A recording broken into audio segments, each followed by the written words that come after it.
Schönen guten Abend. Muy buenas tardes Buenas tardes zum Krimi-Salon mit den al roten Salón de Vorhängen Novela im Policial Instituto con el Cervantes. telón color rojo en el Instituto Es Cervantes. un placer tenerte hoy en el Cervantes de Berlin. Bienvenida. Und willkommen auch Bienvenida Sonja Hartel, die también a Sonia Moderatorin des Hartel, la heutigen moderadora de Abends, esta velada, sowie Sarah así Alles, como a die Sara Auszüge Alles, que aus der leerá deutschen extractos de la Version des versión Buches alemana del lesen. libro. Die El Veranstaltung wird evento von Markus será Wirnsberger interpretado gedolmetscht. por Sitzt dort Markus hinten in der Wirnsberger, que se encuentra ahí Kabine. atrás en la cabina. Für die Dolmetschung stehen Para la Kopfhörer zur interpretación hay Verfügung und auf Kanal auriculares 1 y en el hören Sie canal alles auf 1 Deutsch oirán und todo auf en Kanal alemán y en el canal 2 hören Sie 2 alles auf oirán todo Spanisch. Si en alguien castellano. necesita traducción porque no me entiende ahora, hay auriculares en el fondo y traducimos todo simultáneamente. Wir befinden Nos uns in der encontramos Woche en der la Frankfurter semana de la Feria Buchmesse. del Libro de Spanien Frankfurt. España präsentiert se sich dort in presenta diesem allí Jahr este als año como Ehrengastland. país invitado. Berna González Berna Harburg González gehört Arbur zur offiziellen forma parte de la Delegation delegación Spaniens und wird morgen oficial auch de nach España Frankfurt y viajará reisen. mañana Aber a wir haben hier die Frankfurt, große pero tenemos Freude, la gran alegría ihren de Roman que Goyas nos presente Ungeheuer su auf Spanisch El novela Sueño de la Razón El sueño de la schon razón, vor den ya Frankfurterinnen von der Autorin antes de vorgestellt que zu sea bekommen. Darüber freuen wir presentada uns auch en sehr. Frankfurt, y nos alegramos Und mucho de ich poder tener esta presentación antes. finde, es wurde Me Zeit für parece que ya Madrid era als hora de Schauplatz que Madrid mörderischer se Geschehnisse und convirtiera für eine en escenario mutige, de asesinatos pfiffige, y de que weibliche hubiera una Kommissarin aus comisaria Spanien femenina, auf dem deutschen mujer Büchermarkt. valiente.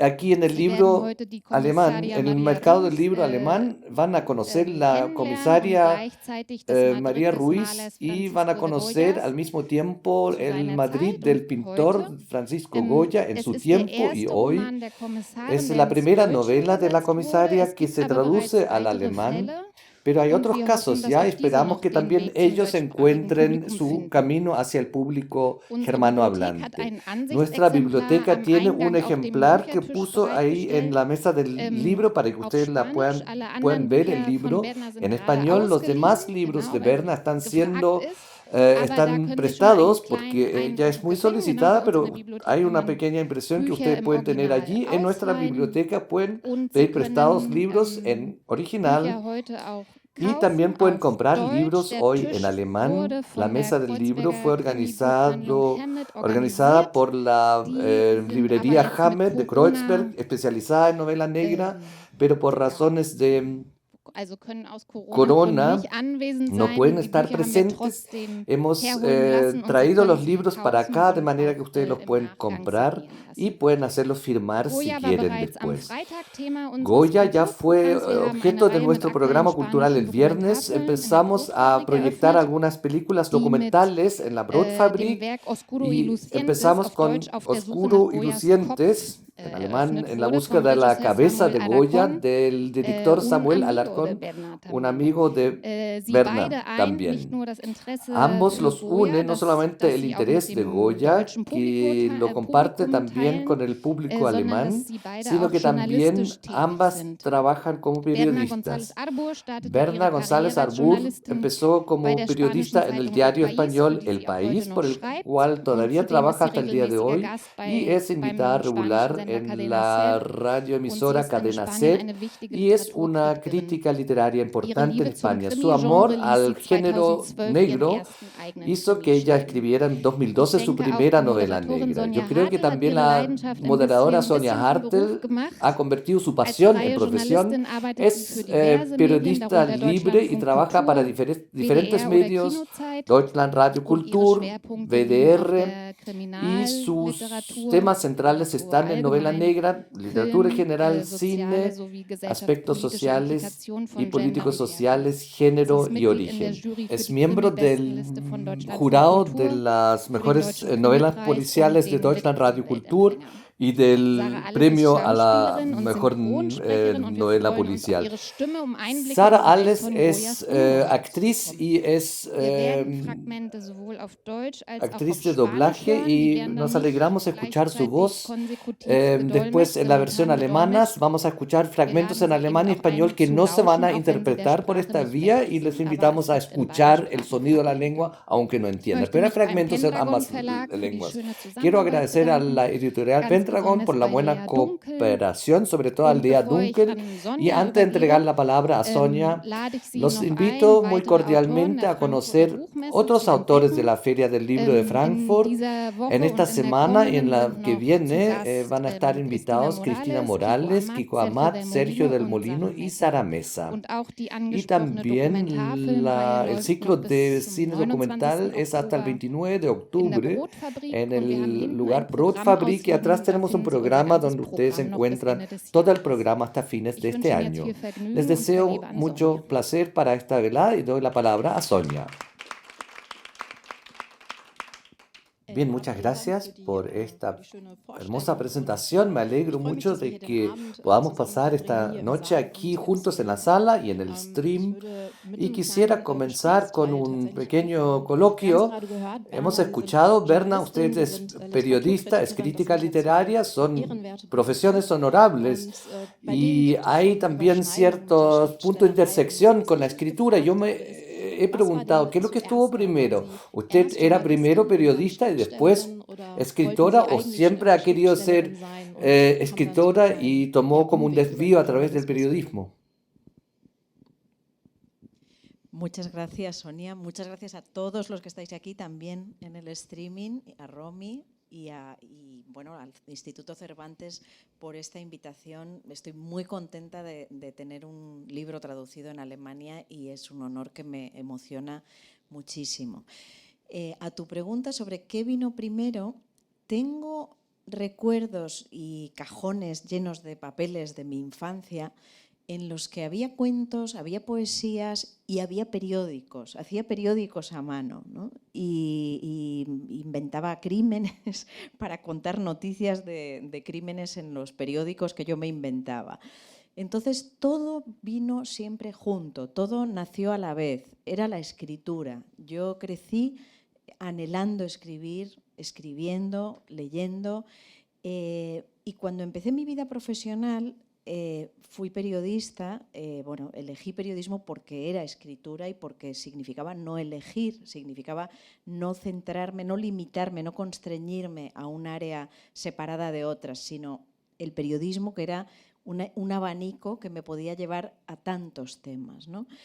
Y los primeros años me concentré en el periodismo, probé a escribir y me di cuenta de que no tenía madurez, no tenía imaginación, no tenía historias en la cabeza, y solo fue más tarde, después de los 40 años, cuando de repente llevaba 20 y pico años siendo periodista, contando la verdad. He estado de corresponsal en Rusia, he estado en Europa en muchísimos acontecimientos, en las revoluciones de Checoslovaquia, de Rumanía, de muchísimas cosas. He trabajado en Madrid también como jefa en El País.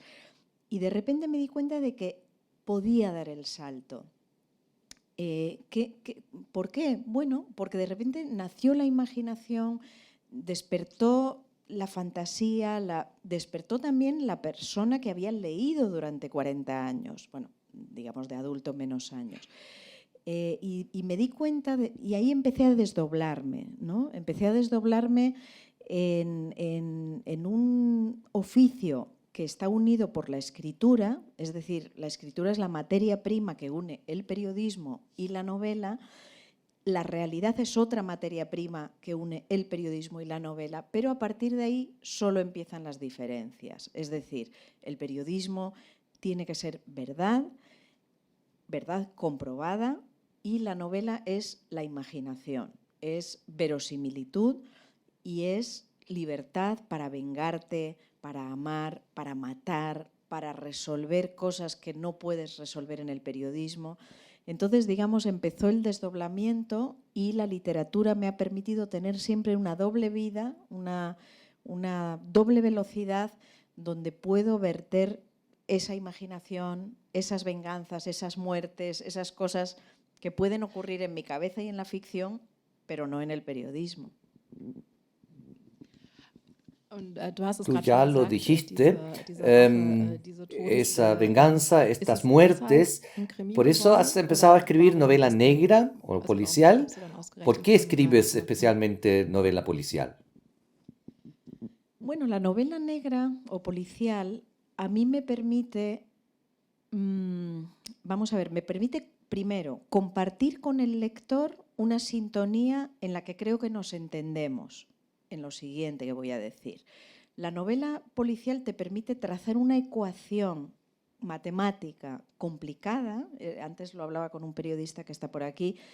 Hay ecuaciones matemáticas donde 2 más 2, 4, sencillas. No, pero hay ecuaciones, todos tenemos un hijo o un primo o un tío que sabe matemáticas y todos hemos visto ecuaciones que no entendemos nada, las puedes enriquecer con todo tipo de símbolos y derivadas, etcétera. Y para mí la novela criminal es eso, es una especie de ecuación matemática luminosa, complicada, incomprensible, donde al final todo se tiene que resolver. Entonces te permite la sintonía con el lector, porque el lector te está acompañando, porque le engancha y le gusta acompañarte en la resolución de un árbol de variables y de coordenadas que no entiende, igual que tú, pero con el que vas avanzando, avanzando, avanzando hasta llegar a la X, ¿no? A resolver la X. Y por eso es un género que me emociona y me atrapa por la capacidad de sintonizar con el lector y de resolver problemas que yo creo que al final nos tranquilizan mucho resolver.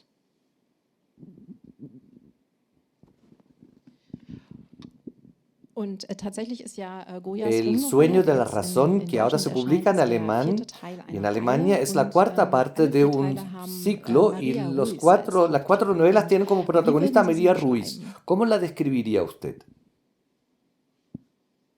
A María Ruiz.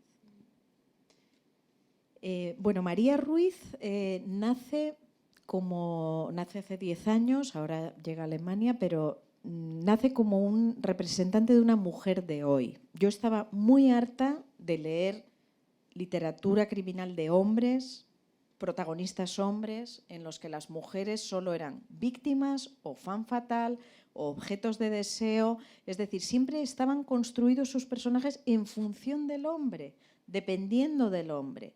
Y me enfadé mucho, ¿no? Porque yo leía bastante novela negra y adoro a Camilleri y Montalbano, adoro a tantos que seguro que tú conoces muchísimo mejor que yo, pero siempre hombres. Y las mujeres siempre están en función de los hombres, sus novias, sus amantes, sus víctimas, etcétera. Entonces, esa fue una de las razones también por las que elegí esto, por las que creé a la comisaria Ruiz, porque yo quería una persona que representara nuestro tiempo. Yo creo que la escritura, la literatura, también sirve para retratar nuestro tiempo. Es decir, Conan Doyle retrató su tiempo con Sherlock Holmes, tiempo de té y un pelo en el abrigo era la pista que se seguía. O Dashiell Hammett o cualquier gran autor ha retratado su tiempo. Mi tiempo, nuestro tiempo, de las mujeres que estamos aquí y de este público que está aquí, es distinto. Por fin las mujeres podemos demostrar que somos tan eficientes como los hombres. Nos cuesta más demostrarlo, porque no hay duda de que a la comisaria Ruiz le ha costado demostrarlo. Es una mujer que se siente dentro de un mundo de hombres, que es la policía española, y que por tanto tiene esa necesidad de demostrar que aún puede ser más eficiente que ellos. Por eso tiene que dejar su vida atrás, dejar su vida privada. No tiene vida privada. Bueno, yo creo que la comisaria Ruiz representa esa mujer de hoy capaz de ser eficaz, capaz de meterse en su carrera por completo, incluso capaz de renunciar a vida privada para demostrar que puede llegar donde ha llegado.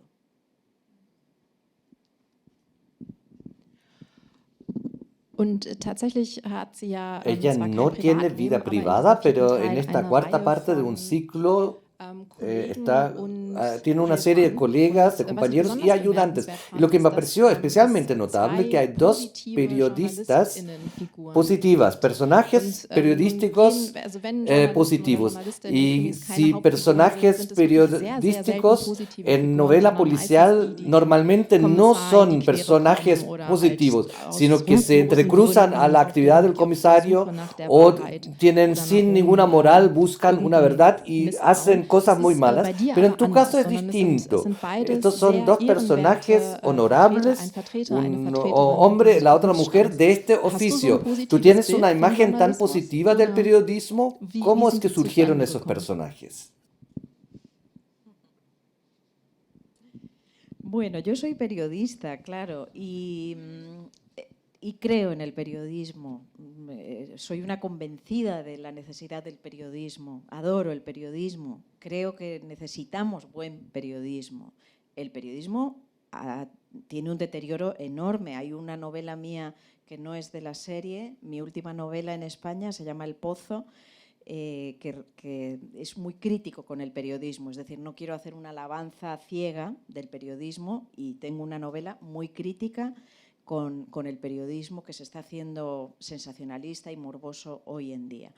Pero creo en la necesidad del periodismo, yo lo soy, y estos personajes, estos dos periodistas que tengo, uno, Luna, es representante del viejo periodismo, que es el periodismo de fuentes, de estar metido siempre con la policía en todas las cloacas, en todos los agujeros de la vida, ¿no? Convencido de que el periodismo al final trata de contar aquello que alguien no quiere que se cuente, ¿no? Ese es el verdadero periodismo, es contar algo que alguien no quiere que se cuente. Y Luna, mi periodista, está ahí, ¿no? En las cloacas, en las oscuridades, buscando eso, ¿no? Para contar eso. Pero Luna se está quedando atrás, porque no está en Facebook, no está en Twitter, no sabe nada de las redes sociales, él solo sabe de las fuentes, él sabe cuando hay una bomba, él sabe perfectamente a quién llamar. Y yo tengo compañeros así. En un periódico vivimos así. Un buen periódico, cuando ocurre algo, siempre hay un periodista que sabe a quién tiene que llamar y obtener la información, o incluso antes de que ocurra. Pero también tenemos a una joven, Nora, una joven periodista que no tiene trabajo, como tantas periodistas hoy, pero tiene esa vocación y sabe moverse en blogs, en Facebook, sabe encontrar la información de otra manera, porque hoy se busca la información de otra manera. Entonces, los dos nos aportan esa realidad que yo defiendo, y diré también que en mi primera novela, Verano en Rojo, en una primera versión que mostré a mi editora, no existía Nora, la chica, solo existía Luna, pero había 3 párrafos de Luna, del periodista, del viejo periodista. Y mi primera editora, cuando vio mi primer manuscrito, lo leyó y dijo, tenía 200 páginas, dijo, está muy bien, pero aquí hay un personaje que es Luna, que tiene que crecer, porque es perfecto. Hay 3 párrafos, pero hay que crecer la novela. Y al principio, yo me di cuenta que yo misma lo había censurado porque no quería una novela de periodistas, porque soy periodista. Y ella, muy inteligente, dijo, este personaje, cógelo, hazlo crecer.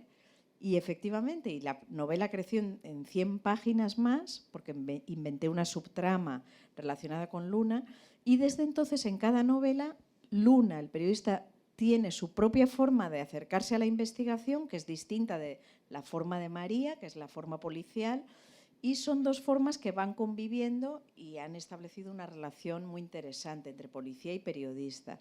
Entonces, bueno, en parte se lo debo a esa editora que supo ver que ese era mi mundo y efectivamente yo tenía cosas que decir ahí. Tanto Luna como la periodista Nora ayudan en las investigaciones, también en El sueño de la razón, porque en esta novela Ruiz está suspendida temporalmente por sucesos que surgieron antes de esta novela y ahora entra en un caso actual. Primero hay algunos sucesos sospechosos con animales y después la estudiante de Historia del Arte, Sara Muñoz, se la encuentra muerta. en una situación muy especial de la cual vamos a oír algo y María Ruiz descubre algunas relaciones con el pintor español Goya y eso la lleva a un profesor de arte con la cual la muerta debe supuestamente haber tenido una relación. Y este diálogo entre el Ruiz y el profesor lo vamos a escuchar de boca de Sara Alles. Der Mann war komplett in seinem Selbstmitleid versunken und versuchte, aus dem akademischen Neid der anderen Fakultätsmitarbeiter eine Verschwörungstheorie zu stricken. Sie müsste ihn wohl oder übel ausreden lassen. Maria wusste, dass Täter oft verworrene Geschichten erfanden, um andere für ihre Tat verantwortlich zu machen. Sie hätte ihn am liebsten gefragt, wo er die Halsschelle gekauft hatte, warum er sich für den Manzanares entschieden hatte und wie lange Sara hatte leiden müssen. Jedoch fiel ihr wieder ein, dass sie ihn nicht fragen konnte, da er ein mutmaßlicher Mörder war und sie sich ganz allein in seiner Wohnung befand. »Wer hasst Sie?« fragte sie. Salas schüttelte den Kopf. »Und mit wem hatte Sara noch eine Beziehung?« »Ich weiß es nicht. Mit vielen und mit niemandem.« »Sie sagten, sie hatte noch andere Männer. Wer waren diese Männer?« »Ich schwöre, ich weiß es nicht. Das habe ich auch den anderen Polizisten gesagt. Sie verstehen sicher, dass man nicht wissen will, wen die 22-jährige Geliebte sonst noch fickt, wenn man offiziell kein Paar ist. Ich wollte es jedenfalls nicht wissen. Es hat gereicht, dass ich davon wusste.« Maria schwieg einen Moment lang. Ihr war eine Idee gekommen, die etwas riskant war. Sie beschloss, ihn damit zu konfrontieren. PR Liberal. Klingelt da bei Ihnen was? Wie bitte? Der Professor starrte sie an, als versuche er angestrengt, sich von seinem Selbstmitleid zu lösen. Sie wiederholte deutlicher. PR Liberal. Sagt Ihnen das etwas? Ob es mir etwas sagt? Natürlich tut es das. Es steht für Por Liberal, beziehungsweise weil sie liberal war. Eine von Goyas Bildlegenden in seinem Album der Inquisition, Album C. Salas Lippen zitterten leicht. Er strich sich die Haare zurück. Aber was hat das mit dieser Sache zu tun? Es stand in der Nähe der Leiche. Haben Sie es geschrieben? In der Nähe der Leiche? Wie soll ich das denn bitte gewesen sein? Sie haben mir nicht einmal Fotos von Sara gezeigt. Ich habe das studiert. Das ist das Thema meiner Diplomarbeit und der Titel eines Artikels, den ich kürzlich über Goyas Zeichnungen geschrieben habe. Por Liberal. Auf der Zeichnung ist eine gefesselte Frau zu sehen, die gefoltert wird, wahrscheinlich wegen Ehebruchs. Damals befand sich Spanien im Krieg der Inquisition, die Inquisition drohte erneut auszubrechen und die Hoffnung der Liberalen schwand. Das Album ist von enormer Bedeutung, denn darin hat Goya das gezeichnet, was er sah und erlebte, ohne sich nur dem Willen seiner Auftraggeber zu beugen. Er stellte die Rückständigkeit dar, den Hass und den Aberglauben, alles, was Spanien an seiner Entwicklung hinderte, die Ungerechtigkeit, den Missbrauch. Aber sagen Sie mir doch bitte endlich, was das mit dem Mord an meiner Sara zu tun hat. Maria wusste nicht, inwieweit sie ihm vertrauen konnte, aber sie hatte kein weiteres Ass im Ärmel. Er war sichtlich nervös. Vielleicht würde sie nun einfach nur seine Verschwörungstheorien befeuern oder aber einen wirklichen Fortschritt bei den Ermittlungen erzielen. Sie holte ihr Handy hervor und zeigte ihm das Bild mit dem Graffito. Mein Gott, das bestätigt doch genau das, was ich die ganze Zeit gesagt habe. Es war ein Akt des Neides, des Hasses. Wollen Sie mir sagen, dass es ein Verbrechen gegen Sie war und nicht gegen Sara? Gegen uns beide. Indem Sie Sara töteten, wussten Sie, dass Sie auch mir schaden würden. Unserer gemeinsamen Arbeit. Sie hat mir bei meiner Forschung geholfen und sich auch selbst mit dieser Periode der spanischen Malerei beschäftigt. Der Professor sah nicht mehr niedergeschlagen aus, sondern war plötzlich ganz aufgeregt in Anbetracht der Möglichkeit, seiner Verschwörungstheorie ein weiteres Detail hinzuzufügen. Haben Sie die Leiche gesehen? Haben Sie gesehen, wie Saras Körper aussah? Sie zögerte. Wenn sie so tat, als hätte sie es nicht gesehen, würde er es ihr wahrscheinlich nicht abkaufen. Also sagte sie die Wahrheit. Ja, ich habe es gesehen. Sie meinen, ich sah es. Verzeihen Sie bitte, ich sah es ist eine weitere Bildlegende von Goya. Seine Augen leuchteten. Aber ich sah es nicht. Ich weiß nur, was die Presse erzählt hat und was mir die Polizei gesagt hat. Aber warten Sie kurz. Sah es so aus? Salas zog hektisch ein Buch aus seinem Regal und blätterte mit sicheren Händen durch die abgegriffenen Seiten, bis er fand, was er suchte. Sah sie so aus? Er zeigte auf eines der Bilder. Maria starrte von der Zeichnung zu Salas. Es war offensichtlich. Er war offensichtlich gespannt auf ihre Reaktion, aber sie wollte es ihm nicht zu leicht machen. Das Bild gab exakt wieder, was sie am Manzanares-Damm mit ihren eigenen Augen gesehen hatte. Eine Frau, wie Sara Muñoz, war an einer Art Schafott gekettet. Den Mund halb geöffnet, der Blick ins Nichts gerichtet, ihrem Schicksal ergeben. Aber die Zeichnung war zwischen 1810 und 1811 entstanden und das Verbrechen war gestern geschehen. Hatte der Mörder Goyas Zeichnung nachstellen wollen? So hatte er sein Ziel mit schockierender Genauigkeit erreicht. Und wenn dieser Mörder jetzt vor ihr stand? Sie wagte nicht darüber nachzudenken, ob sie es mit einem Verrückten zu tun hatte oder mit einem Albtraum, aus dem sie mit ihren spärlichen Informationen nicht erwachen konnte. Sie war noch nie mit einem so ausgeklügelten Verbrechen konfrontiert worden, bei dem die Inszenierung ein wichtiger Teil der Tat war. Eigentlich glaubte sie auch nicht an solche Verbrechen.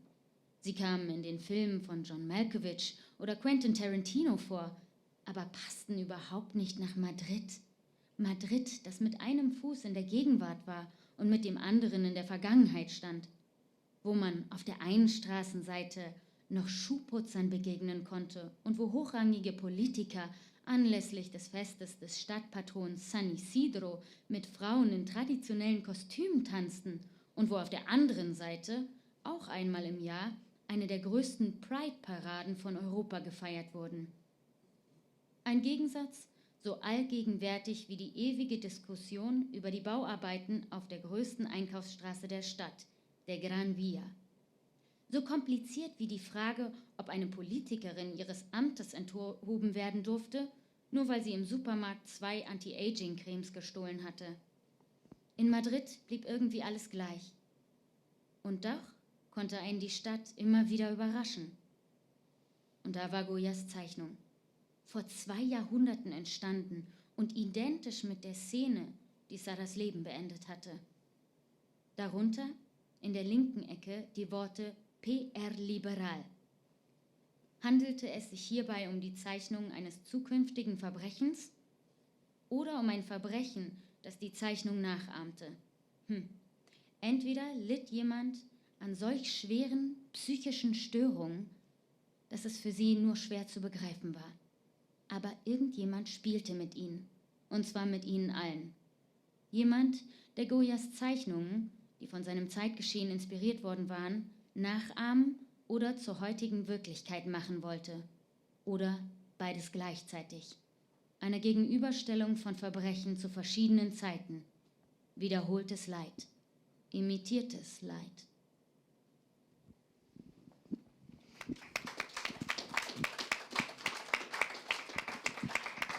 Vielen Dank Muchas dafür. gracias por esta lectura. Tatsächlich En este extracto ya hay mucho de lo que constituye este libro. Se trata mucho de Madrid, se trata mucho de Goya y estos temas agradables. Quiero hablar también sobre ellos esta noche, pero quiero pasar a hablar sobre otro aspecto, que es la puesta en escena del cadáver. Eso es típico para una novela negra, sobre todo si es un delincuente de serie. Pero las reacciones a la muerte, los sospechosos que existen también la reacción en el entorno de Sarah, me parece aquí ser un motivo para escribir sobre la violencia contra las mujeres. ¿Eso es correcto?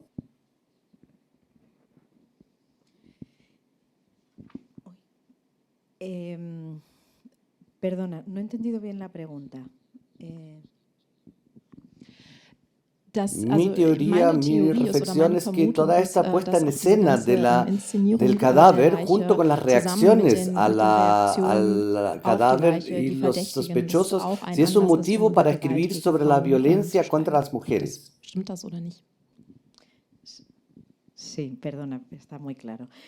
Sí, efectivamente, bueno, cuando se produce esta muerte de Sarah Muñoz, desde luego, primero todos los ojos se vuelven hacia el profesor Salas, que también nos ha interpretado. ¿Por qué? Porque esta mujer, que es becaria en la universidad, sufre acoso de ese profesor Salas. Y esto es un problema muy extendido. Es un problema muy extendido el acoso, la violencia contra las mujeres, la indefensión de muchas mujeres cuando están en situación de inferioridad con respecto al hombre. Bueno, finalmente la investigación nos va a llevar donde nos va a llevar, pero sin duda para mí la novela negra es una herramienta también para contar, y para mí y para todo el mundo, yo creo, para todos los autores, es siempre una herramienta para contar un pulso entre alguien que abusa y alguien que es abusado, alguien que hace sufrir y alguien que sufre.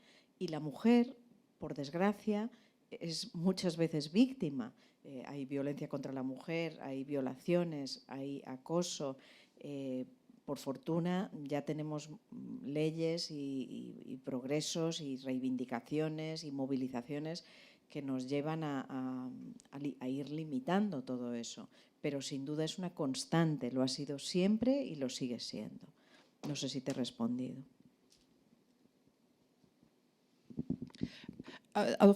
De todas maneras, muy bien, has hecho una transición a mi próxima pregunta, por lo tanto yo lo tomo como una respuesta, porque realmente eso es así, que España aquí tiene titulares muy positivos, porque muchas reivindicaciones feministas ya están en leyes. Por ejemplo, desde el 2004 ya existe una ley contra violencia de género, y aquí estamos bastante lejos de eso. Y yo me pregunto, ¿cómo es posible? ¿De dónde viene esa gran solidaridad? ¿De dónde vienen esas alianzas en la lucha por mejores leyes feministas en España? Sí, es cierto que tenemos una ley pionera contra la violencia de género ya desde 2004, igual que hubo en esas mismas fechas una ley que permitió el matrimonio homosexual, creo que también pionera en el mundo, salvo ciertos estados norteamericanos. Bueno, son avances sociales que se han ido consiguiendo gracias a la lucha de muchísimas feministas que generan reacción. También tenemos un partido ultraderechista que precisamente crece entre aquellos que están en contra de estos progresos, por supuesto. Pero para mí fue una sorpresa enorme esta ley de la violencia de género, porque por primera vez instituía diferencias en la penalización de un crimen si se trataba de un hombre contra su pareja frente a un crimen de un hombre contra un hombre o de una mujer contra un hombre. Y aquello generó un debate social impresionante que llegó al Tribunal Constitucional, a nuestro Tribunal Constitucional, y después de muchísimas deliberaciones lo aceptó, y constitucionalmente está aceptado que la pena contra un hombre que mata a su mujer o su pareja o expareja es mayor que otro asesinato. Eso es un principio que ha quedado así, que fue aprobado por la derecha también y por la izquierda. No existía Vox en ese momento, que es la ultraderecha, pero hay que reconocer que se generó ese consenso. Yo creo que España también ha tenido la dictadura tan larga, mucho más larga que vosotros, solo acabó en el 75 y las primeras elecciones democráticas fueron en el 82, que la ansiedad por las libertades generó unos mayores progresos que igual en otros países que lo consiguieron antes. Entonces nosotros teníamos mucho que conseguirlo muy rápido y tal vez fuimos más lejos de lo que tal vez otros países, como Francia, por ejemplo, ha tenido manifestaciones enormes contra el matrimonio homosexual. En España sí ha sido posible la ley contra la violencia de género, la ley por el matrimonio homosexual, incluido adopciones, que otros países luego han ido continuando. Ojalá, desde mi punto de vista, siga así. Tenemos una ultraderecha ahí que ha surgido y que amenaza estas cosas también. Pero en general se hizo con mucho consenso y yo creo que con esa ambición de superar e ir más lejos por toda la dictadura que habíamos sufrido.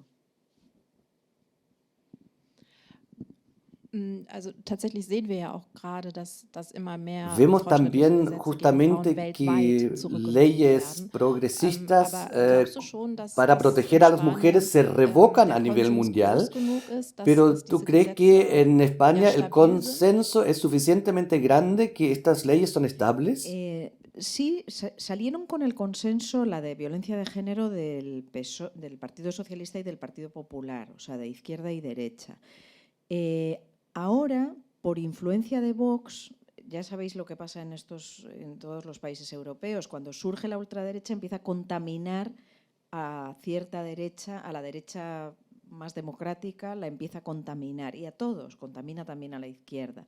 Entonces sí, hay cosas que están en cuestión y hay regiones donde Vox ha ido haciéndose fuerte que empiezan a poner en cuestión y hacer sus propias legislaciones que retroceden un poco en estas cosas. También vamos a recordar algo importante. Una cosa es la ley y otra cosa es la realidad. La ley no ha evitado las muertes de género, solamente las penaliza más, pero por desgracia siguen existiendo. O sea, siguen existiendo crímenes, asesinatos, violaciones. Ahora tenemos violaciones en manada. Habréis seguido aquí la de San Fermín, la de Navarra. No sé si conocéis este caso. Bueno, quiero decir que las leyes no han resuelto todo. Seguimos siendo un país donde hay crímenes de género. Pero sí, ciertamente la pujanza de la ultraderecha contamina ideológicamente a ciertos partidos que antes lo tenían más claro y yo creo que nada está asegurado, por desgracia. Also ja, tatsächlich es gab hier in Deutschland Aquí en Alemania hubo un caso de España que se supo una violación de una mujer de 18 años por 5 hombres en Pamplona. Eso también se observó aquí. Pero volviendo a la novela negra, para mí la novela negra es un vehículo para reflexionar sobre situaciones malas, negativas en la sociedad y para mostrar diferentes formas de violencia en la sociedad. ¿También ves tú eso así o cómo ves tú eso? La novela negra es una herramienta para enfrentar eso, el abusado frente al abusador, el que comete un crimen frente al que lo sufre. Y de esa manera logramos retratar nuestra sociedad. Comentaba al principio que yo quería retratar la sociedad. Creo que cada escritor o pintor o actor, actriz, director de cine quiere retratar su tiempo.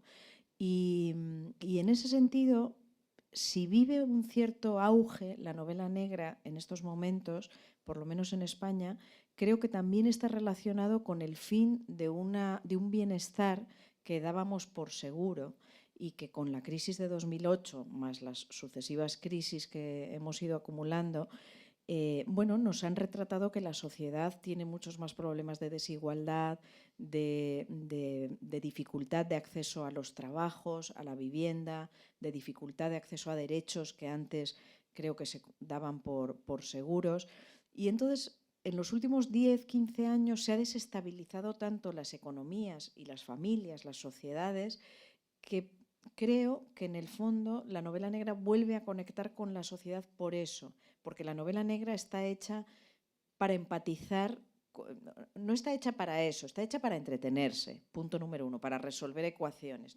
Yo creo en la novela como entretenimiento, no creo en la novela como forma de resolver problemas, pero sí creo en la novela como forma de empatizar y creo que empatiza en la medida en que la gente se siente identificada con ciertas víctimas, con ciertos problemas, ciertas violencias, ciertas corrupciones que la llevan a compartir esa visión de la novela.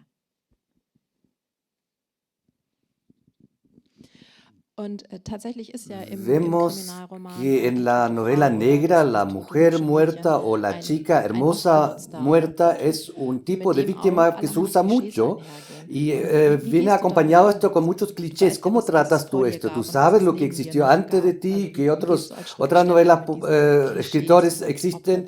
¿Cómo tratas tú estos clichés, estas imágenes de las víctimas?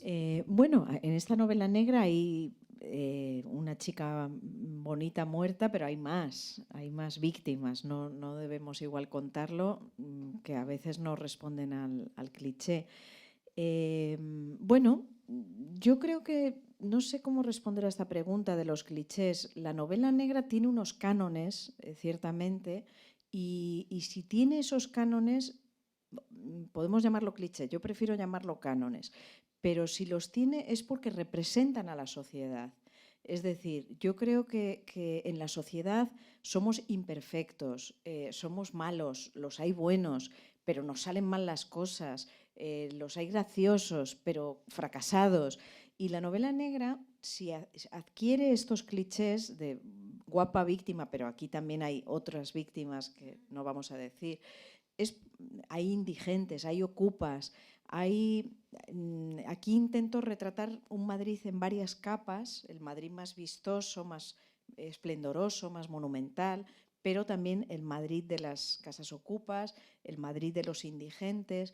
Entonces, si hay clichés o si hay cánones es porque somos así, somos imperfectos, somos fracasados, a veces triunfamos pero a veces fracasamos, etcétera. Y yo creo que la novela, de nuevo, sintoniza con esa imperfección que arrastramos como seres humanos.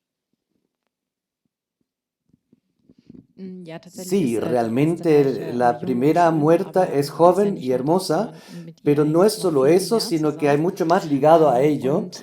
Y es uno de los hechos que a mí me gusta, al igual que una característica de tu manera de escribir, que hemos visto también el pasaje que hemos oído, se ve muy bien eso allí, que tenemos un diálogo entre la comisaria y el profesor, y allí hay algunos puntos críticos pequeños que se dice, ese profesor enamorado de sí mismo, él convierte ese asesinato a su joven colaboradora, de que parece ser algo que tiene que ver con él lo convierte en una cosa que tiene que ver con él, no se le ocurre otra cosa, y hay una ironía, una fina ironía que yo he percibido allí.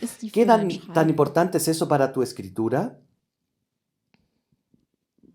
Me gusta muchísimo lo que estás diciendo y que hayas identificado esa ironía. Siempre intento introducir cierto humor. Siempre hay en los diálogos, especialmente cierto humor, bueno, porque no vamos a añadir gravedad con gravedad a problemas que ya son suficientemente graves, ¿no? Y bueno, lo que intento retratar es al género humano. Yo he tenido muchos jefes como el profesor Salas. tú veo que asientes, ¿no? Yo creo que todas las que hemos sido becarias, hemos empezado, o jóvenes aprendices, hemos tenido jefes, hombres, que, o sea, Salas es eso, el profesor, y ella era la becaria. Es que porque como no he entendido en lo que has leído, porque no sé alemán, pero bueno, lo escribí y sé muy bien cómo es el profesor Salas. Entonces, yo creo que todas son, no lo sé las becarias de hoy, pero todas hemos tenido jefes así, jefes que quieren un lío amoroso contigo, jefes que consiguen que te enamores de él. Si no, a nuestro alrededor ocurre, la becaria que llega y se puede enamorar, o la alumna que se puede enamorar de su profesor, el profesor que la utiliza, que le da cosas, le da empleo, la selecciona, ella tiene que sentirse satisfecha porque él la ha seleccionado, pero en este caso Sara Muñoz es una chica de hoy, moderna, actual, que no se somete fácilmente al profesor Salas, puede atraerle, puede tener algo con él, pero es una chica libre que por tanto tiene otras vidas, y esto le fastidia muchísimo al profesor Salas, que es de otra época. Y me gusta reflejar mujeres de hoy, mujeres jóvenes de hoy, como Sara Muñoz, que es libre, aunque tenga una parte sometida. Y Nora, la periodista, también es la otra, ¿no? Yo creo que las nuevas generaciones de mujeres vienen con mucha más libertad, con mucha más ansia de luchar. Gracias a ellas yo creo que no tendremos miedo a retroceder, volviendo un poco a tu pregunta anterior, porque yo creo que ellas usan unos derechos que ya nadie les puede quitar y que son más derechos de los que mi generación usó. Sí, tienen más derechos y usan más derechos, y lo que a Sara Muñoz también la caracteriza es un gran entusiasmo por Goya, que en esta novela desempeña un papel muy importante. ¿Qué tan importante es? Vamos a escucharlo en un segundo pasaje que va a leer Berna para nosotros en español, y ahí María Ruiz está en el Museo del Prado y está contemplando algunos cuadros. Muy bien, voy a leer el capítulo 9. Permíteme, si no te importa, que voy a comentar que tengo la satisfacción de que la televisión alemana, ZDF se llama, ¿verdad?, la pública alemana, ha ido a España, al Museo del Prado, para grabar estos cuadros y grabarme a mí, y emitirá un reportaje, creo que es este jueves, porque le fascinó las imágenes de Goya, y debo decir también que al Museo del Prado vienen algunos turistas con mi libro, porque, bueno, lo veréis, que hay muchas imágenes de los cuadros importantes que se citan en esta obra y que son claves para entender este crimen. Bueno, voy a leer parte del capítulo 9, donde María está observando un cuadro llamado Pradera de San Isidro, que veréis muy pequeñito, pero ahí está. Los dos cuadros representaban una romería y ambos retrataban el mismo escenario, misma pradera, mismas fiestas, aunque 35 años separaban la primera imagen, un festival de sensualidad, deseo y hormonas exultantes entre colores vivos y rostros jóvenes que se amontonaban en la campa brindando sin prisa. Todo lo que necesitaban estaba con ellos. De la segunda, un mural sombrío de pobres errantes, algunos embozados, que cantaban, se diría, para no llorar, o que cantaban llorando a la vez. En el primero, la vida estaba por delante. El futuro era de esas mujeres escotadas y engalanadas, tocadas con gorros o pañoletas impecables y sombreadas por parasoles que las protegían como a mariposas fugaces. Ellos vestían tricornios, bombachos y fajines coloridos. Eran hombres arreglados como la más pintona de las mujeres. El metrosexual no nació ayer, pero entonces se llamaban simplemente afrancesados. En el segundo, sin embargo, la vida parecía haber quedado atrás, o acaso en ningún sitio. Los hijos de la guerra y la miseria que dominaba Madrid en 1820 Cuando se inició el cuadro, se apretaban para darse calor bajo sus capas y sombreros negros, y los escasos rostros que se dejaban ver prefiguraban un perfil de borrachos inconscientes, magullados, poblados de huellas de la escasez y la frustración. Ya no había color, sino solo oscuridad. Y ya no había calor, sino solo frío. María había acudido al Museo del Prado y contemplaba ambos cuadros moviéndose entre planta y planta una y otra vez para compararlos y atendiendo a la audioguía con la que intentaba rellenar apresuradamente sus lagunas, sus océanos más bien. La vida de policía no deja margen para todo esto, pensó, o quizá haya sido culpa mía. En el primer cuadro, un óleo de apenas 44 por 94 centímetros, que aparentemente fue boceto de un tapiz que nunca se llevó a cabo, Goya se había situado en lo alto de la pradera, se había esforzado enormemente en los rostros situados en primer plano y le había dado continuidad con una multitud difuminada que sembraba la pradera hasta llegar al río. El río, de nuevo el río. ¿Qué se escondía en esa orilla ya entonces amarilleada de la sequedad de Madrid y escogida hoy como escenario del asesinato de Sara Muñoz? Ya entonces lo cruzaba el puente de Segovia o un antecesor del actual en algún trazado anterior, y al fondo Goya recuperaba el detallismo de la primera fila dibujando con esmero el skyline de 1788, con el Palacio Real y la cúpula de San Francisco el Grande, relucientes en un Madrid casi campesino, sin Torre Esquío, ni las 4 torres del Real Madrid, ni la Picasso, ni Plan Chamartín, ni el edificio España, ni su compañera la Torre Madrid, ni por supuesto todos los pisos que se habían amontonado desde entonces sobre cualquier barrio como prueba de décadas de vivienda social o de novorriquismo. Todas las burbujas, las inmobiliarias, pero no solo, habían dejado su huella en la capital, pero la de aquellos tiempos, finales del siglo XVIII, había explotado sobre aquella tela dejando solo rastros de alegría, de esperanza y de feliz frivolidad. Carlos III aún vivía. María releyó las 2 entradas del blog. Solo ella tenía de momento los apuntes originales de la agenda de Saramú y en ellos había demasiadas cosas que no entendía. Pero lo que no tenía equívoco alguno era el título que había dado esas páginas, Álbum I, y el nombre de la web, blogdeyago.com, que encontró rápidamente en un buscador de internet y que había compartido con Nora. Había una alusión al número 1 y al número 2, con palabras muy parecidas a las publicadas, y más adelante, perdido entre notas difusas, a los números 3, 4, 5 y 6. El resto era confusión. Podía haber entonces otras 4 entregas programadas, pero María sabía que más allá de las 2 publicadas, el cuaderno estaba lleno de frases, notas y palabras sueltas que ahora mismo no podía entender, y que de nuevo solo Tomás o alguien como Tomás podría desvelar sin esperar la letanía póstuma y tardía de su autora.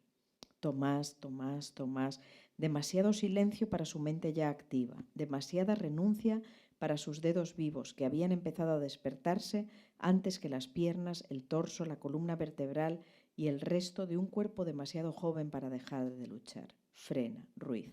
Podía respetar su ausencia o ya que él parecía haber bloqueado su teléfono, podía llamar a sus padres y esto es lo que hizo en un pasillo del Museo del Prado y antes de que una vigilante le llamara la atención.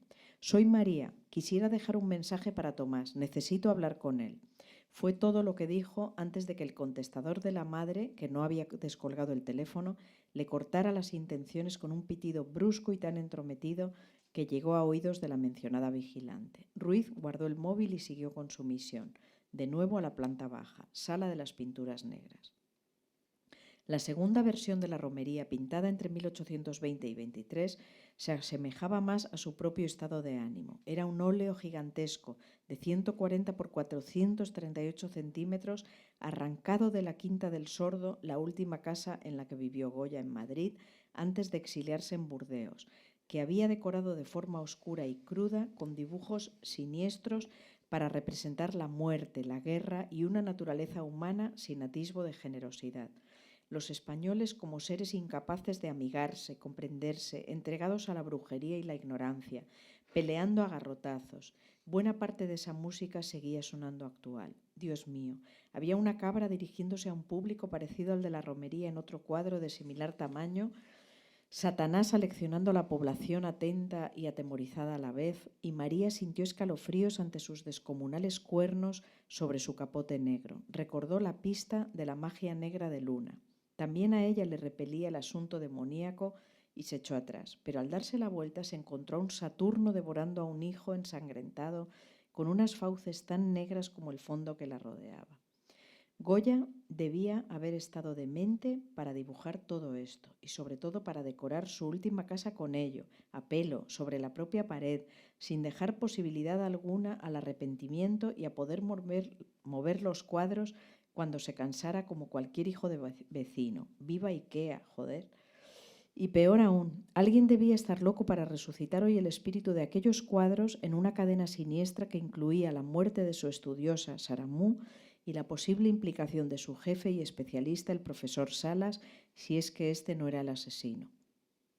María se había sentado en los bancos centrales de la sala, saturada de arte que ahora mismo no podía comprender y, en verdad, de un caso que iba a ser aún más difícil de desentrañar. Desanimada, dejó su vista vagar por la sala sin fijarla en ningún punto y sin saber por dónde empezar a coser tantos rotos cuando de pronto, en la pared del fondo, uno de los cuadros adquirió una nitidez inusitada ante sus ojos. Era un lienzo vertical y no muy grande. Se distinguía por ser el más claro en esta sala de negritud y tenía una sola imagen en la parte inferior, la cabeza de un perro hundido en barro o arena ante un fondo ocre sin más altibajos que los matices distintos que lo configuraban. Si no hubiera sido ella misma quien presenció y padeció la última exhalación del perro de Martín hacía pocos días, no habría podido creer lo que ahora veía en sus ojos en las paredes del prado. El perro sostenía la mirada fija en algún punto superior que no figuraba en el cuadro y parecía estar a punto de sumergirse en el lodazal sin hacer pie. La angustia atenazaba sus últimos minutos antes de la rendición, exactamente igual que el pobrecillo cachorro de su amigo. Claro que debía haber visto este y los otros cuadros 1000 veces cuando estudiaba y después, cuando uno crece sabiendo que existen las majas o las meninas y no por ello se ha fijado nunca en las miradas esquivas o fijas, valientes o temerosas que ahora la rodeaban como habían rodeado a Goya en su lúgubre quinta. Y menos aún se había fijado nunca con interés forense como ahora, buscando pistas de 3 delitos que a la luz de todos los cuadros que llenaban la sala podían multiplicarse con todos los alardes de la premonición. Si había que ponerse a estudiar a fondo a Goya, este era el mejor momento, alejada de su trabajo y con todas las horas del día despejadas. Pero si quería entender las notas de Saramú, y esta era al fin y al cabo la única víctima con nombre y apellidos y DNI, mal que les pesara al alemán y a todos los antiespecistas defensores de la igualdad animal, debía hablar seriamente con Eloy. Si él le había dado esa agenda, en realidad debía de saber algo más, mucho más. Volvió a mirar el perro semihundido. Ella tampoco lograba hacer pie en su nueva vida, sin trabajo, sin Carlos, sin Tomás. Y si había una imagen que representaba lo que en ocasiones sentía al no hallar un suelo desde el que volver a levantarse, era la de este perro del que se adivinaban las patas desesperadas por encontrar uno escondido bajo el lodazal. Pero al menos él miraba un punto fijo. Ella aún no sabía dónde debía enfocar.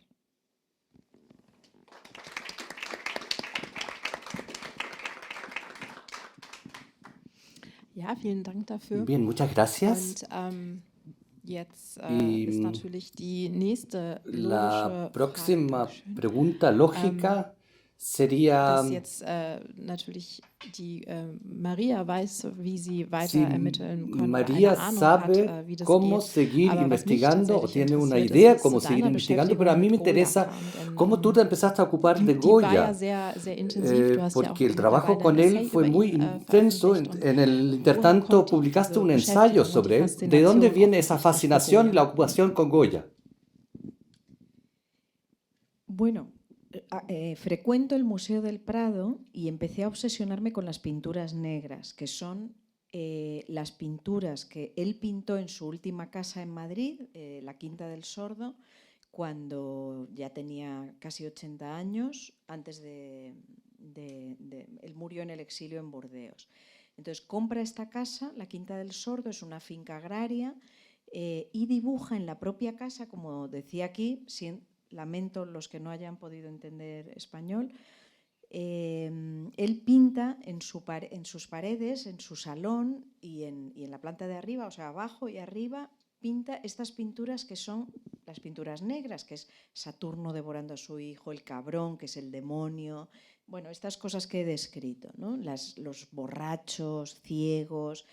Entonces, ¿qué está ocurriendo en Madrid en ese momento? Ha ocurrido la guerra contra Francia. Ha vuelto el absolutismo, ha vuelto Fernando VII, se ha muerto el sueño de la Ilustración, el sueño de la razón, que es el título en español, el sueño de España, de una España afrancesada, moderna, ilustrada. Entonces yo empiezo por estas pinturas negras, yo las visito, me empiezo a obsesionar. Soy autora de novela negra, Goya dejó pinturas negras, entonces sentí que mi camino estaba ahí y que esas pinturas, que para mí son una biblia de la condición humana en el lado más deprimente, me estaban pidiendo una novela negra. Empecé a estudiar a Goya, empecé a ver que Goya, ese es su final, esas pinturas negras, pero Goya, 35 años antes, como digo ahí, había pintado una España completamente diferente. Y entonces empiezo a estudiar y a obsesionarme con este contraste que se resume en que Goya fue capaz de pintar ese momento de España de creación, de sensualidad, de amor, de fantasía, de búsqueda de la Ilustración, búsqueda del afrancesamiento. Entonces Europa para España era el afrancesamiento, el ser como los franceses. La alegría, los colores, la fiesta, la diversión, todo eso lo dibujó Goya de forma magistral. ¿Qué ocurrió? 35 años después había ocurrido todo lo contrario. O sea, tras el sueño de la Ilustración llegó la guerra y volvió el absolutismo, volvió lo dictatorial. Y bueno, me di cuenta de que lo que hizo Goya no solo fue retratar su tiempo, sino retratar nuestro tiempo también, que eso es la maravilla de los grandes genios, ¿no? que están retratando un mundo, pero están retratando el universo entero. Me di cuenta de que en ese contraste entre la creación y la destrucción, entre el amor y el odio, España ha seguido viviendo muchos siglos. Tenemos épocas fabulosas, de enorme creación, creatividad, amor, modernidad, ahora es Europa lo que nos moderniza, pero tenemos épocas negras como la Guerra Civil, la dictadura de Franco. Entonces, cíclicamente vamos desde la maravilla al hundimiento, cíclicamente nos peleamos de forma fratricida entre hermanos. Ocurrió en la Guerra Civil, hay un cuadro que se llama, una de estas pinturas negras que se llama Duelo a garrotazos, que son dos hombres con dos garrotes peleándose a muerte, y de hecho mi ensayo se llama Goya en el país de los garrotazos, es decir, bueno, un país que de vez en cuando nos pegamos garrotazos, ¿no? Bueno, pues todo esto me empezó a entusiasmar, empezó a leer. Hasta entonces mis novelas siempre habían surgido de acontecimientos ocurridos que yo había atestiguado como periodista, etcétera. Pero esta es la primera novela que nace del arte, nace de la lectura sobre arte, de la lectura sobre Goya, y que por eso para mí es una novela especial.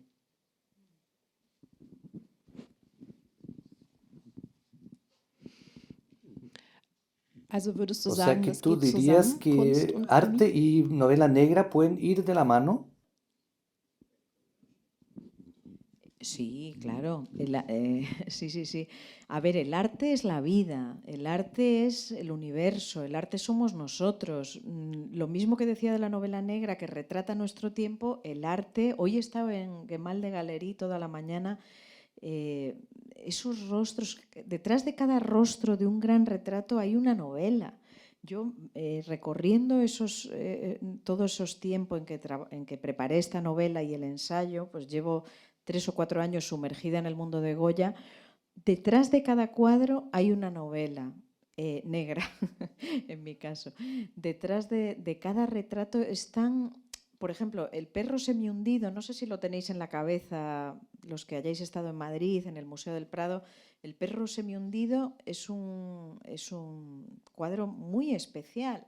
Y aquí está relatado en la novela, como habéis visto, ha ocurrido que un perro ha fallecido. Bueno, ya, perdón que diga un spoiler, pero bueno, ya lo habéis visto, que ha ocurrido eso, ¿no? Los crímenes que están sucediendo representan cuadros de Goya.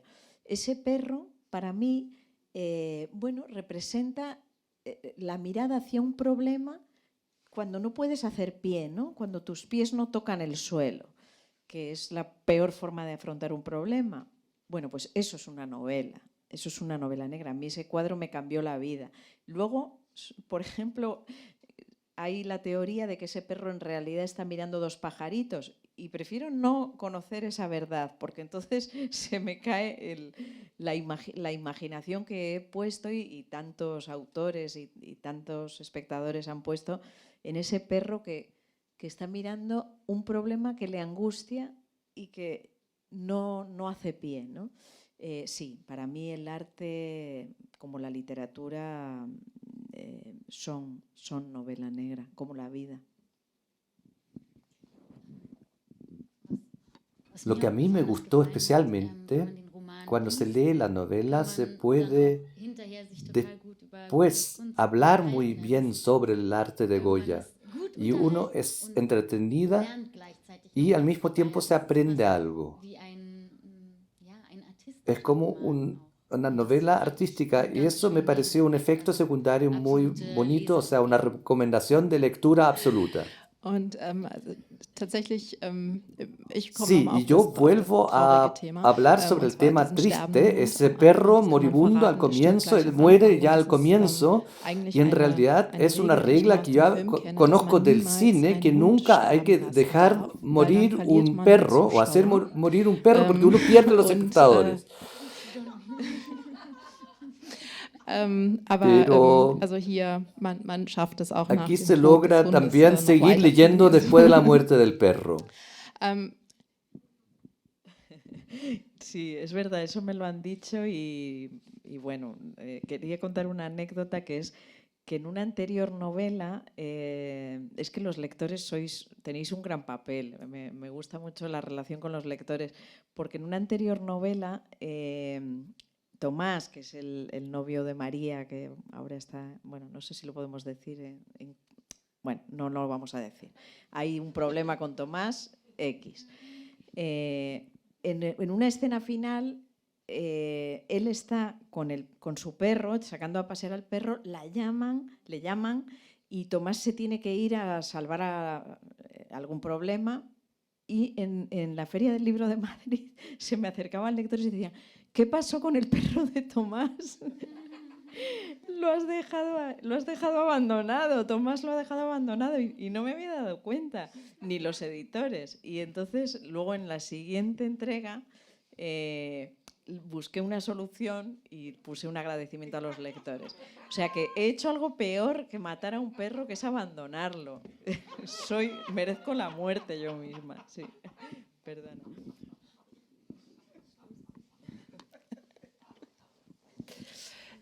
Bueno, los perros en la novela negra.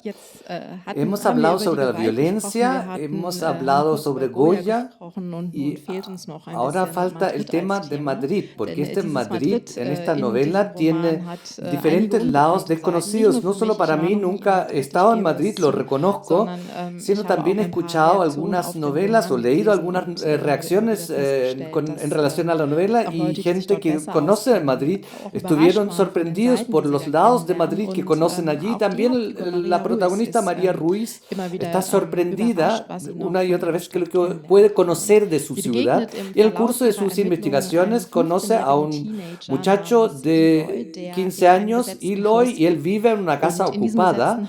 En esa misma casa vivió la muerta, se conocían, tenían buen contacto entre ellos, y él conduce a María Ruiz a una nueva huella para resolver el caso, y eso lo vamos a escuchar en la última lectura de hoy, esta noche. ¿Cómo se oye esto? Als sie das Gebäude verließen, blendete das Licht in ihren Augen und gab ihr das Gefühl zurück, nachdem sie sich in ihrem Urlaub von Madrid so sehr gesehnt hatte. Die Sonnenstrahlen schienen nicht nur auf ihre Haut, sondern ließen auch die Bäume, das Gras und die Häuser so hell erstrahlen, dass man Lust bekam, hier draußen zu leben. Sie zog den Pullover aus und steckte ihn in den Rucksack. Sie fuhren ohne Helme auf rostigen alten Fahrrädern mitten auf der Straße. Eloy noch immer barfuß. »Fahr mir einfach hinterher«, rief er ihr zu. Sie wollte ihn nicht zurechtweisen, ihn bitten, sich rechts zu halten oder sich zu vergewissern, dass die Autos die vom Verkehrsministerium empfohlenen 1,5 Meter Mindestabstand einhielten. Eloy fuhr einfach weiter, als gäbe es keine wütenden Taxifahrer, schwarz qualmenden Motorräder, riesigen Busse oder verärgerte Fußgänger. Die Stadt gehörte ihm und der Rest war ihm völlig egal. Maria hätte nicht gewusst, wo sie mit dem rostigen Rad hätte langfahren sollen, aber der Junge kannte offensichtlich den Weg und sie folgte ihm einfach. Sie überquerten die Fuente del Berro und steuerten auf den Parque del Retiro zu, den sie schon bald wieder hinter sich ließen, nachdem sie mit großer Geschicklichkeit etlichen Familien, Skateboardern und Pantomime-Darstellern ausgewichen waren. Maria dachte einen Moment lang über den Eindruck nach, den sie vermitteln musste. Eine Frau mit halblangen schwarzen Haaren, T-Shirt und Leinenhose, die mit einem ausgeleierten Rucksack auf einem klapprigen und eigentlich schrottreifen Fahrrad saß und einem verwahrlost aussehenden 15-jährigen Hippie hinterherfuhr. Er könnte ihr Sohn sein. Der wäre jetzt genau in diesem Alter gewesen, wenn sie ihn nicht verloren hätte. Sie verdrängte den Gedanken mit derselben Entschlossenheit, mit der sie in die Pedale trat. In diesem Alter wollte ein Sohn wahrscheinlich sowieso nicht mit seiner Mutter durch Madrid radeln. Er würde es vorziehen, seine Zeit mit einer Polizistin zu verbringen, die langsam aber sicher selbst zum Hippie wurde. »Lass gut sein«, ermahnte sie sich selbst. Bald erreichten sie die belebte Carrera de San Jerónimo, die sie blitzschnell überquerten, ohne die Polizisten zu beachten, die von den Löwenfiguren der Abgeordnetenkammer Wache standen. Nachdem sie die Plaza Mayor und die Kathedrale hinter sich gelassen hatten, legten sie sich im abschüssigen Park Campo del Moro ordentlich in die Kurven. Zum Glück war Maria in Form. Sie hatte keine Ahnung, wohin Eloy sie führte. Aber langsam sah sie sich in ihrer Annahme bestätigt, dass alle Straßen zum Manzanares führten. Der Junge hielt schließlich auf der Esplanade an. Hinter ihm lag der Königspalast, vor ihm der Fluss. Ein Anblick, mit dem sie sehr vertraut war. Er stieg vom Fahrrad ab und sie tat es ihm gleich. »Und nun?« fragte Maria. Sie bekam mal wieder keine Antwort. Er bestimmte den Redefluss und gab nur Auskunft, wenn er wollte. »Wir schließen die Fahrräder zusammen an.« Der Junge war völlig entspannt, als ob sie nicht noch eben den mürrischen Fahrrädern Madrids mit haarsträubender Geschwindigkeit ausgewichen wären. Dagegen war Maria völlig außer Atem. Doch sie konnte nur die Zähne zusammenbeißen. »Und jetzt?« »Folg mir.« Wenn sie dadurch Jago kennenlernen würde, dann war das alles gerechtfertigt. Wenn nicht, wäre sie sehr versucht, Eloy an die Gurgel zu sprengen. Aber sie hatte keine Gelegenheit, den letzten Gedanken im Kopf weiter auszuspielen, weil Eloy auf eine Hecke in Ufernähe zusteuerte, als ob er etwas suchte. »Hier wohnt Jago«, sagte er schließlich. »In der Hecke? War sie mit einem Verrückten unterwegs? Oder gab es hier irgendwo einen versteckten Sinn? Warte!« Der Junge begann, gegen die Buchsbäumesträuche zu drücken, ohne die Augen vom Boden zu nehmen. Aber sie gaben nicht nach. Maria schaute sich um, aus Angst, dass sie Aufmerksamkeit auf sich zogen. Doch niemand hatte sie bemerkt. So war Madrid eben. Man konnte sich als Satan verkleiden, sich vom Balkon stürzen oder vor dem königlichen Palast ein paar Buchsbäume schütteln, ohne dass es jemanden groß interessierte. In guten wie in schlechten Zeiten. Sie durchkämmten das Gebüsch mit einer Sorgfältigkeit, als hätten sie dort Cristiano Ronaldos Ballon d'Or-Trophäe verloren, mit der er zum 5. Mal als Weltfußballer des Jahres ausgezeichnet worden war. Endlich fand Eloy, wonach er suchte. Es ist verschlossen. Er wies auf ein Eisengitter, das den Zugang zu einem unterirdischen Tunnel versperrte. Willst du mir sagen, da wohnt Jago? In der Kanalisation? Kanalisation? Dieses Mal lächelte Eloy und antwortete, das da unten ist sein eigenes Reich, keine Kanalisation. Lass uns einen anderen Eingang suchen. Maria hatte von dem Tunnelnetz gehört, das sich unter Madrid erstreckte. Das berühmte andere Gesicht der Stadt. Natürlich wusste jeder, dass die Bourbonen vermummt durch die Tunnel aus dem Palast geschlichen hatten, um die Casa de Campo zu jagen oder um sich die Bordelle und Klöster zu begeben, wo ihre Kammerdiener, Sekretäre oder Zuhälter Treffen mit Schauspielerinnen, Badinnen, Huren oder Nonnen im passenden zarten Alter organisiert hatten. In Krisenzeiten hatten sie als Fluchtweg gedient, wie der Tunnel zwischen dem Königspalast und dem Vargas-Palast im Casa de Campo, den König Giuseppe Bonaparte hatte bauen lassen, weil er sich dort sicherer fühlte. Um diese Tunnel rankten sich Gerüchte aller Art. Aber Maria war Polizistin und wusste dank ihrer Kollegen in der entsprechenden Abteilung auch, dass heute alle diese unterirdischen Gänge versiegelt waren und streng bewacht wurden. Es war eine Frage der Sicherheit. Das dachte sie jedenfalls. Deshalb befand sich vor dem Eingang ein Eisengitter, das den Jungen jedoch nicht zu überzeugen schien. Eloy suchte in anderen Hecken weiter. Das Gelände war blitzsauber. Maria ließ ihn einfach machen, ohne genau zu wissen, was sie überhaupt hätte beisteuern können. Wenn Jago ein Obdachloser war, der im Untergrund von Madrid lebte, verstand sie nicht, welche Beziehung er zu Saramu, einer Kunstabsolventin mit einem Job an der Universität, gehabt hatte. Allerdings war sie auch Hausbesetzerin in Dragona gewesen. Maria wusste, dass ein Teil der neuen Stadtverwaltung von Madrid aus, dem Patio Maravillas, und anderen Besetzerbewegungen kam. Aber dass sich in diesen unterirdischen Tunneln wirklich ein zweites Madrid verstecken sollte, wagte sie zu bezweifeln. Und doch stand sie nun hier. Eine vom Dienst suspendierte Polizistin, der einem Straßenkind folgte, welches sie gerade aus den Augen verloren hatte. Der Junge war über eine Hecke an einem Hang nach oben gesprungen und verschwunden. Maria rannte hektisch den Gang hinunter und fand ihn, gelassen wie immer, vor einer Tür kniend, der hinter der Hecke versteckt lag. Hier entlang.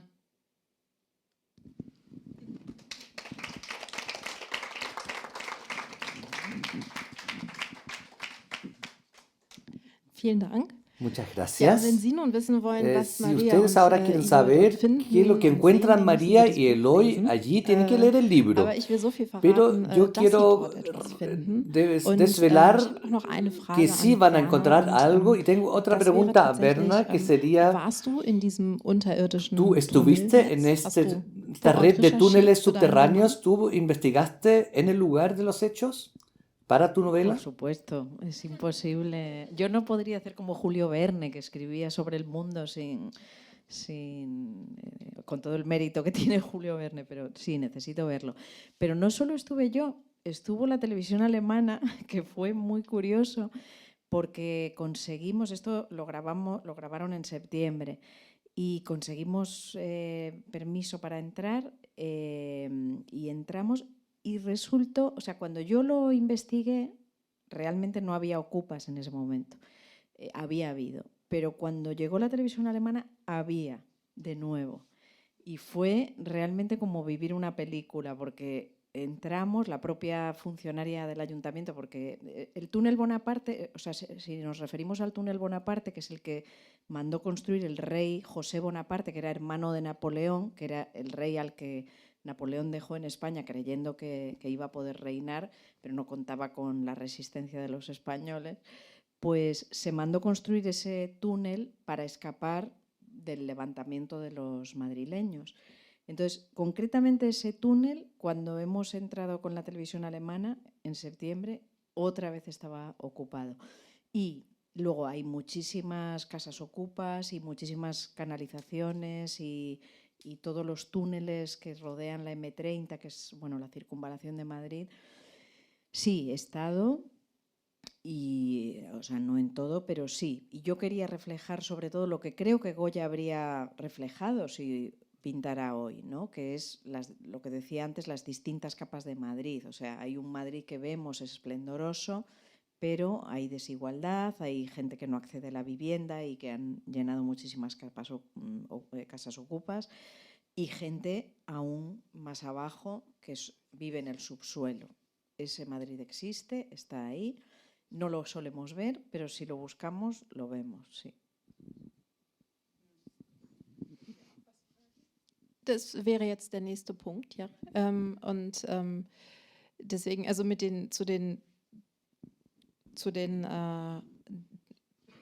ella se encuentra con los ocupas, ella se encuentra con la gente sin techo. Esto queda muy claro en la novela. Hay una pregunta del público.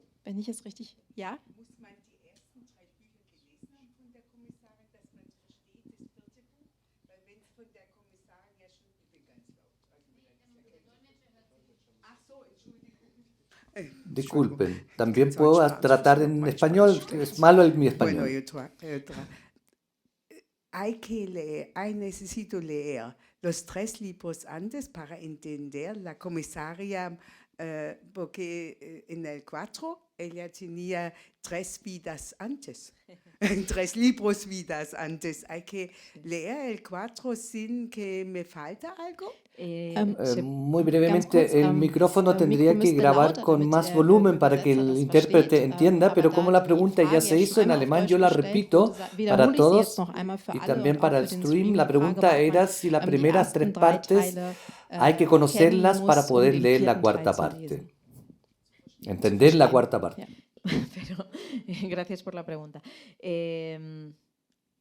La respuesta es que son independientes, cada uno absolutamente independientes, y de hecho por eso el editor alemán ha empezado por esta, porque además se dan las claves necesarias para entender algo que hubiera ocurrido antes. O sea, por ejemplo, si Tomás tiene el problema X, se va a mencionar cómo está. Entonces, es perfectamente legible, comprensible e independiente.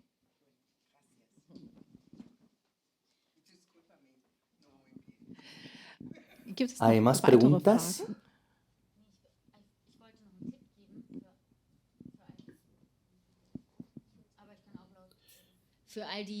Yo quería dar un consejo para todos los que aprenden, están estudiando español.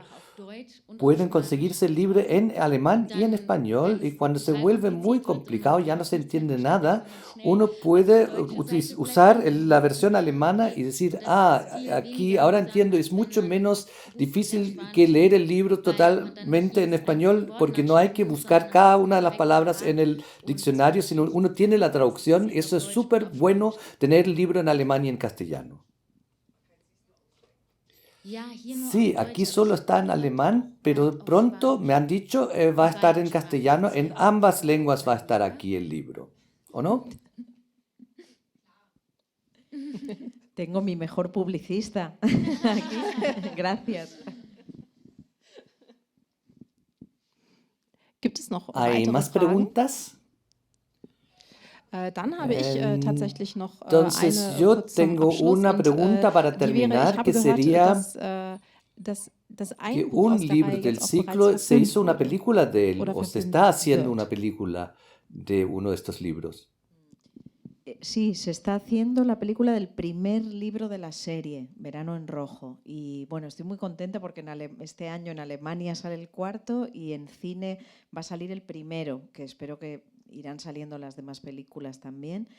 Y bueno, está siendo una experiencia maravillosa porque he podido estar en el rodaje, los actores son de primera línea, la actriz es muy parecida a ti, la comisaria Ruiz, podías ser perfectamente tú.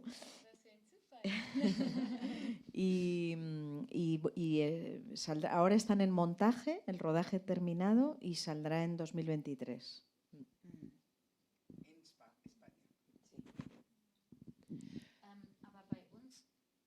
Yo hago doblaje también y yo creo que voy a doblarlo en alemán cuando salga medio año después aquí en Alemania. Entonces vamos a ver dónde se hace eso.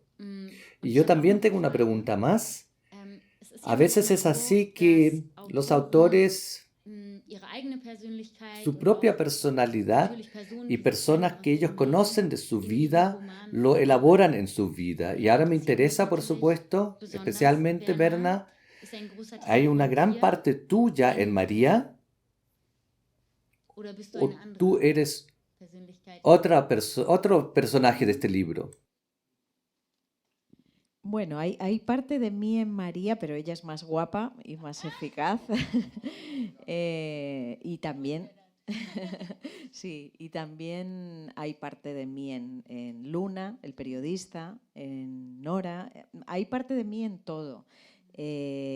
Realmente antes también se lo decía al periodista que está por aquí, cuando escribes una novela, cada personaje es alguien que tú conoces, ¿no? Los malos normalmente son jefes, jefes o alguien que te ha hecho algo malo y que cuando te hace algo malo le miras y dices, tú no sabes, pero yo ya me lo estoy pasando bien pensando en cómo vas a salir en mi novela, ¿no? El escribir es maravilloso porque te permite tener siempre una doble vida y escondida, ¿no? Y bueno, entonces quiero decir que sí, claro que hay de mí o de mi alrededor muchísimo, pero bueno, lo maravilloso de la literatura es que la fantasía te permite hacer a María Ruiz muy guapa, más joven, más eficaz, o a los periodistas pues más aguerridos, pero sí, claro, hay de mí en todo eso, ¿no? Y última pregunta, no tienes que contestarla si es desagradable. ¿Tu marido también es un personaje de este libro?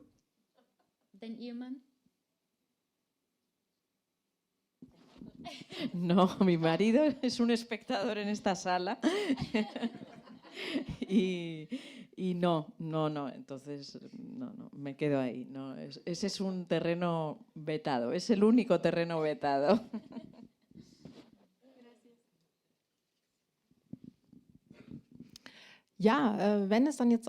Bien, si no hay más preguntas, entonces a mí solo me queda agradecer a todos, Sara Alles por la lectura, Markus Winsberger por la traducción, al Instituto Cervantes por el evento y, por supuesto, a Berna González Arbur por el buen coloquio que tuvimos. Y atrás pueden comprar el libro y pueden hacérselo firmar. Muchas gracias. Muchísimas gracias a todos y a Sonia y Sara.